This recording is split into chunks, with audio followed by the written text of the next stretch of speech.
relax. Kindly switch off your mobile phones. Please close your eyes and live through what is being said. For your benefit, it would be nice if you can relate to the character being portrayed.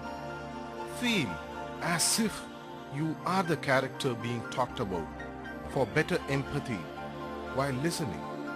It is going to make a very big difference to your life and change the way you look at life once and for all.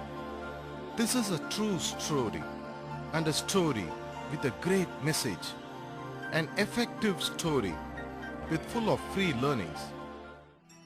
There was this leading dealer of computer products, a professional who had been in the industry for more than a decade. He was dealing in one of the best known PC products of India. His company was cruising along when disaster struck in the form of mega schemes, scheme after scheme run by the leading PC company of India.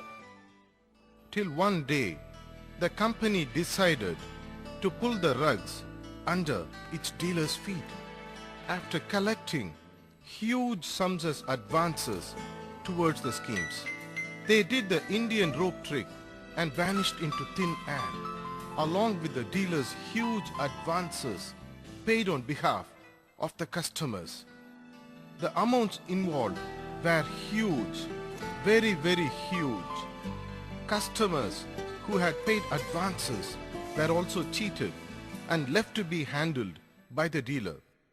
This one stroke was enough to cripple the dealer's financials and his normal life beyond redemption. On one hand, the dealer was cheated by the largest PC company in India. On the other hand, he had to handle the customers who were threatening him with dire consequences if their money was not given back. From a very comfortable financial position, the dealer was driven to bankruptcy. Adding to his agony, his mother had just passed away in a heart attack, and he had a just-born baby girl in his wife's hands. Such was the turmoil around him, he even contemplated suicide, which he could ill afford as he has a family to protect and live by. And that is not his guru and the system of meditation he was practicing had taught him to do. It had taught him to live up and face life. The pressures were too much for him to handle. It was a do-or-die situation in every sense of the word. The immediate responsibility on the shoulders of the dealer was to handle the customers who were getting more and more irate. He had the choice of either facing the customers or running away like many other dealers did.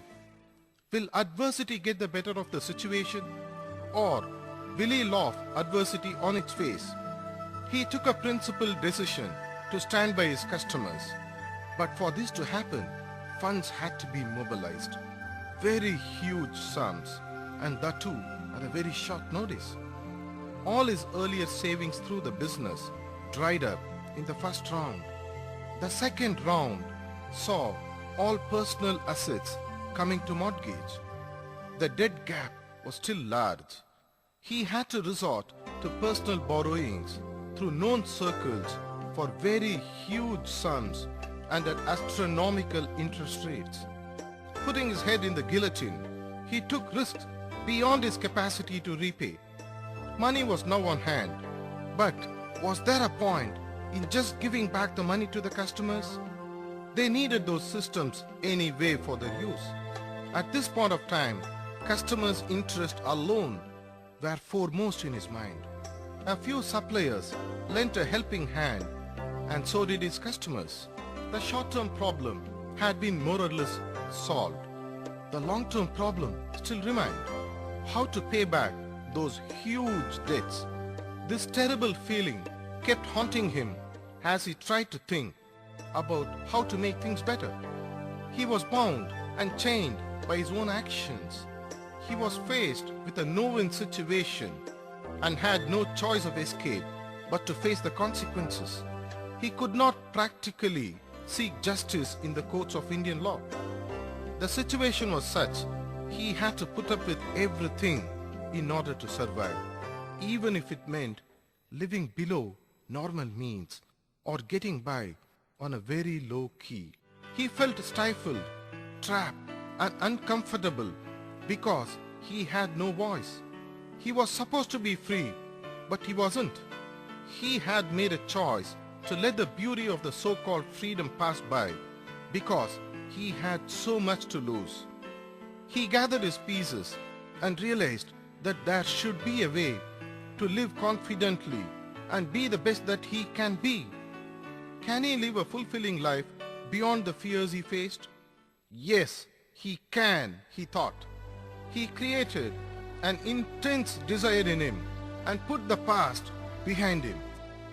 He took a hard look at himself and the circumstances. The dissatisfaction with his situation created in him a great desire for change, which was the first positive step he took.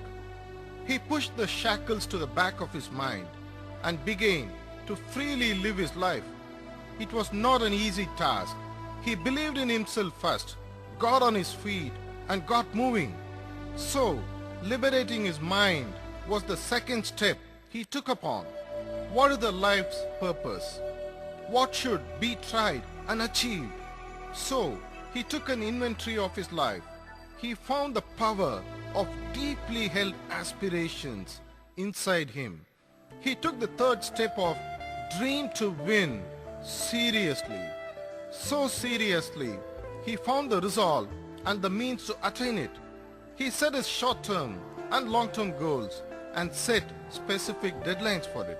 A goal is like a road map of your life that leads you in a certain direction until you get there. So his fourth step was to get a focus and a direction for his life. He started practicing to be persistent. So many times in life, a lot of people knock on the door once, and if no one answers, they walk away. Or if they get the wrong answer, they walk away. He wasn't normal. He is that guy who always keeps knocking on the door. If he cannot get through the door, he will try a different door, or he will knock on the same door again and again, or he will go through the window, maybe through the block. He will come through the roof. He will do whatever it takes to get that face-to-face meeting or get that business. Practicing persistence over and over again was the fifth step. And the final part, the sixth step, being self-motivated or inspired to take action. Do we ever pull the trigger? Do we ever shoot the arrow? These ideas about believing in yourself and being enthusiastic and being persistent means nothing unless you are willing to take action, my dear friend. So, as you can see here, the key statement is to take action. If you build that on top of the 6 ideas, then you will be successful. You will be self-motivated. You will be inspired. And you know what else you will be? You will become inspiring. People will look up to you and they will attach themselves to you. My dear friends, he decided to dream. Dream big. He dared to be free. Today, he holds his head high and proudly says that his decision paid off. Paid off very well indeed, making him totally free. The same is possible for each one of you to achieve. All it needs is a decision to dream. You know well that doing the same things again and again will get you the same results again and again. No better. You need to take a decision to do something different and positive about your life and for your family. Friends, if you still need a reason to make a decision, just look at the innocent faces of your children tonight when they are sleeping, whether they are 2 or 20, and ask yourself this question: what options are you going to give them in a moment of crisis? Look at your old parents or look at your spouse while they are asleep and ask yourself, this question. Am I ready with options as and when it is needed? Am I in a position to fulfill the dreams and needs? After all, I am everything to them. Should I fail in my duties if the situation demands it from me? Ask yourself these questions and take a right decision based on the facts that you have on hand now. A great future is already with you, my dear friend. It will give you the best of the possibilities, the best of the successes, the best of the victories, the best of the riches, the best of everything that you and I can imagine asking for. Your future is right here with you to help you succeed in your business and in your personal life. Succeed beyond your wildest imaginations if only you are willing to dream and dare to be free. Go ahead and dream. Dream big. Dream really big and set yourself free forever. Thank you. Thank you. Thank you.